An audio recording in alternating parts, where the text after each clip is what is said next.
11 contrade e un solo vincitore.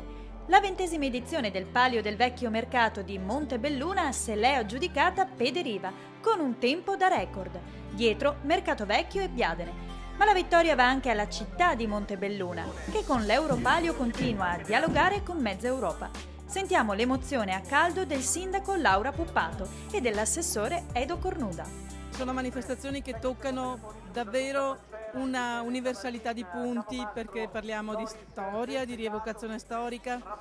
Riusciamo con queste manifestazioni non solo ad attrarre turismo, gente, quindi a interpretare al meglio, diciamo, anche la manifestazione della città all'esterno, ma anche di crescere internamente come città, di raggiungere effettivamente nei quartieri, in ogni punto della località, un interesse vero e che di fatto mette in competizione ma anche mette in relazione le contrade tra di loro, e quest'anno e gli altri anni, da 9 anni a questa parte sempre di più, le contrade con l'Europa, perché ciascuno di loro adotta una squadra straniera e questa cosa sta portando dei risultati incredibili in termini di apertura. Ho visto che anche le delegazioni straniere hanno molta fame di questo.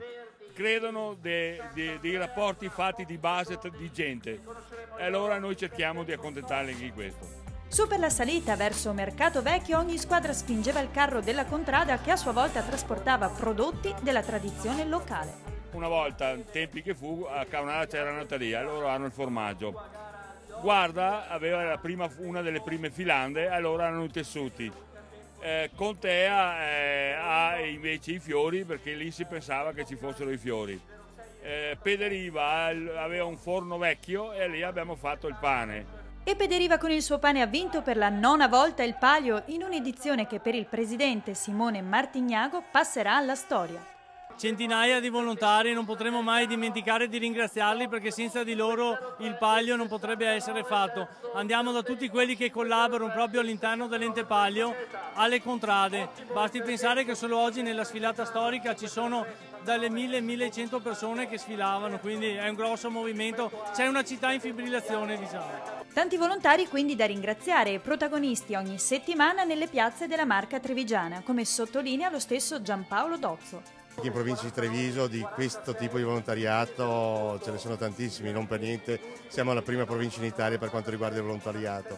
E tutto questo fa sì che ci siano queste bellissime manifestazioni, queste manifestazioni che attirano un sacco di gente e che, oltre all'aspetto sportivo, perché non dimentichiamoci che tirare su il carro per queste salite è uno sforzo notevole, c'è anche tutto il contorno. Un contorno che per Edo Cornuda è diventato una ragione di vita. Il Palio l'ho inventato col gruppo di amici, ho inventato l'Europalio col gruppo degli amici, ci credo e ormai è venuto un po' una parte della mia vita.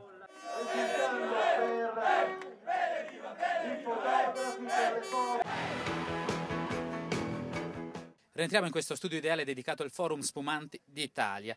Non sono il ministro all'agricoltura, ma sono il ministro alla guerra, della guerra in tempo di pace. Parole di Luca Zaia. Cosa intende dire il ministro? Beh, lo scopriremo nel corso della seconda parte di Cronache Trevigiane. A tra poco.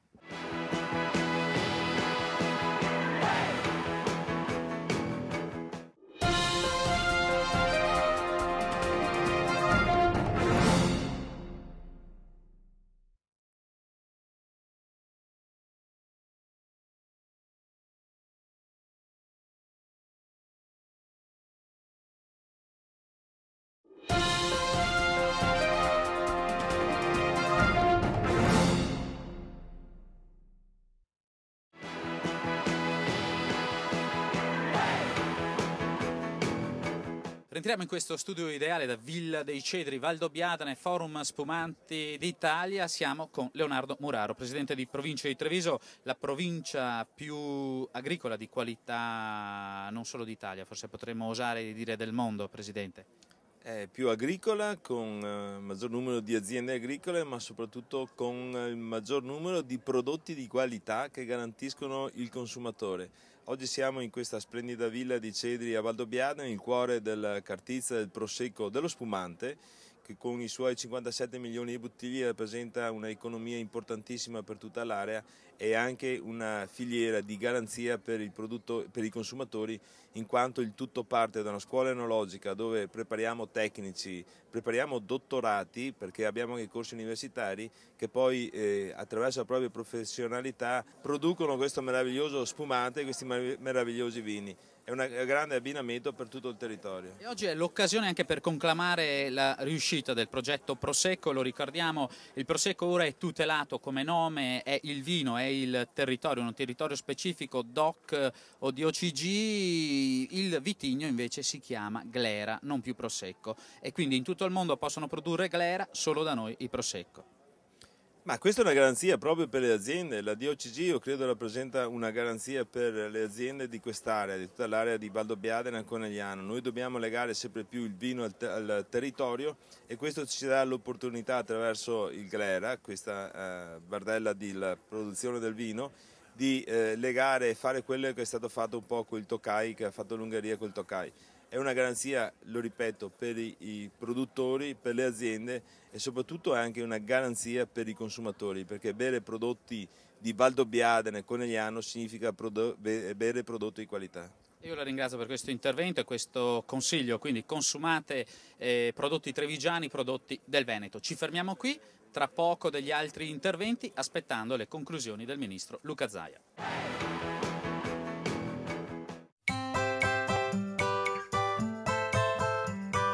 Irrogatori a tunnel di nuovissima generazione.